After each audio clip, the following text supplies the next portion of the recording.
So anyway, in the meantime, Harvey Keitel, who's in the movie, and he was one of the guys, so I had him. He was shooting in town. And when he was shooting in town, he'd usually rent a house in Malibu, and so he would invite friends to come over for the weekend and hang out. Jesus. And so like I came over and I'm hanging out at Harvey's place, and then it turns out that Bruce Willis was only living about 3 or 4 or 5 houses down the way. Okay. And so I come over to Harvey's and I'm there and some other people are there and there's Bruce Willis. I've never met him before. Mm-hmm. And it turns out he is a huge fan of Reservoir Dogs. Okay. Huge fan.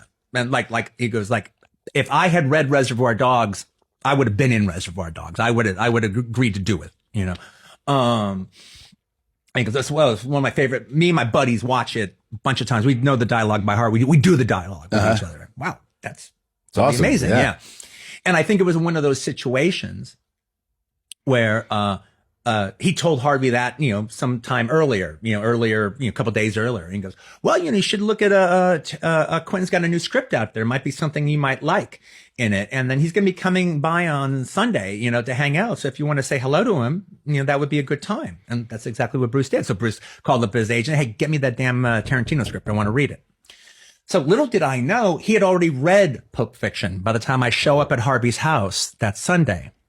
And so we're all having a good time and we're all talking. And then he goes, hey, Quentin, take a walk with me. I'm going to take you to my house. I want to introduce you to Demi. All right. Let's take a walk to my place. So we're taking a nice walk along the beach. He goes, so look, I read your script. What, Reservoir Dogs? No, the new one, Pulp Fiction.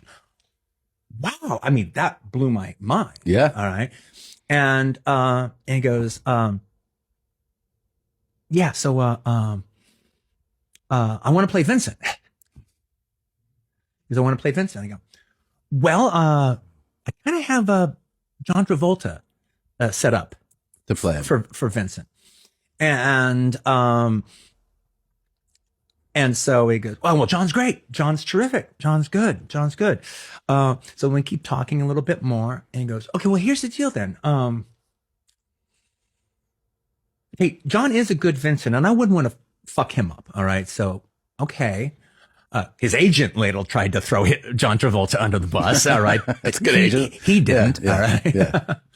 I even remember what his agent said. He goes, okay, Quentin, I just want to just put this out to you that, when your movie comes out, the last movie Bruce will have done that will be released, and he named some big Bruce Willis movie that grossed $300 million or something. That will be the last movie that Bruce had done when your movie comes out. The last movie, the star of your movie, John Travolta, will have done will be Look Who's Talking 3. I'm just saying. I mean, he's not a bad agent. Yeah. That's what they do, man. Yeah. So then all of a sudden Bruce goes, I guess, okay, well, how about this? What if I play Jules? And I go, well, obviously, because look, I know he's black. Face paint. Sam Raimi, the Sam Jackson character. Sam Jackson. No, I know. I'm saying face paint. You can just paint him up. Yeah. He goes, look, I know the character's black, but it's more like just, but he could just be a hipster dude, and, Sure. And I could do that dialogue because that's the way me and my friends talk with each other. Sure. So you could make him a white guy and I could just be this hipster dude with John. And I'm telling you, that's the way Bruno talks. All right. Bruno talks like that. Hard sell for this part, man. Yeah. And okay. And that was the real hard decision. Well, so that's real pressure at that time. I mean, for you, right? Because you have one of the top 3 movie stars in the world being like, I will do this. Yes, exactly. And it's like, you're okay, like, so I've already said no once before to push somebody else. And now he's offering me one more bite of the apple to get his full attention and his full commitment to this movie. And the movie needs it. I mean, it's just, it's like winning the fucking lottery. Yeah. But it's not right. It's just not right. Mm-hmm. You know, and I told him that, well, you know, the part that would be fantastic for you is Butch. And this is right in that moment. You tell him that? Well, I let him know. Okay. I let him know. Okay. So then finally I go, okay, well, let me think. Okay, well, that would be a big change. Let me think about it. Let me think about it, and let me call you tomorrow. Okay. So I think about it all night long, and finally I realized, look, I just I can't do it. So I call him up and I tell him, and I'm kind of telling him how it's not going to work. And he goes, hey, Quentin, it's all okay. Let me take you off the hook. I get it. I understand. You wrote the character for a black guy. You want a black guy. I get it. I get it. I go, okay, but you know, Bruce, yes, but I think you should be in this movie. You understand it.